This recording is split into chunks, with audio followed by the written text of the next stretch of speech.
இது தாவேக்காக கையில் எடுக்கலாம் இப்போ. சார் அந்த கரூர் சம்பவம் தொடர்பாக வந்துட்டு சிபிஐ தொடர்ந்து வந்து அங்கே ஆய்வுலாம் நடத்திக்கிருக்காங்க. அதன் தொடர்ச்சியாக வந்துட்டு அங்கே ஒரு குழி இருந்துச்சு, அது வேண்டுமென்றே தோண்டப்பட்டிருக்கு. அது மட்டும் இல்லாமல் அதிமுகவுக்கு அங்கே அந்த இடத்துல அனுமதி கொடுக்கல, தாவேக்காவுக்கு மட்டும் ஏன் கொடுத்தாங்க, திட்டமிட்ட சதி போன்று இருக்குது அப்படின்னு சொல்லிட்டு இன்றைக்கி நியூஸில் வந்துருக்கு சார்.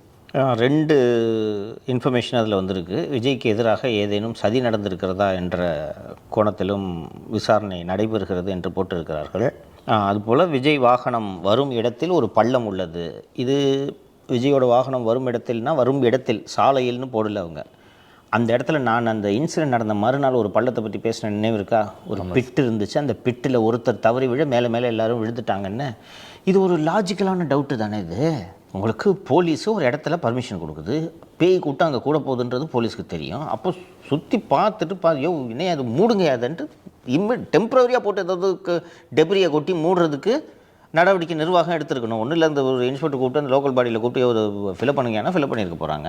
அப்போ அது ஏன் அப்படியே விட்டுருந்தீங்கன்றதை விசாரிக்க போகிறதாக இதில் சொல்லியிருக்கிறது. கூடுதலாக இது ரொம்ப முக்கியமான பாயிண்ட்டுன்னு கேட்குறேன். ஜனவரி மாதம் அதிமுக அந்த இடத்தில் அனுமதி கேட்டு ஒரு கடிதம் கொடுக்கிறார்கள்.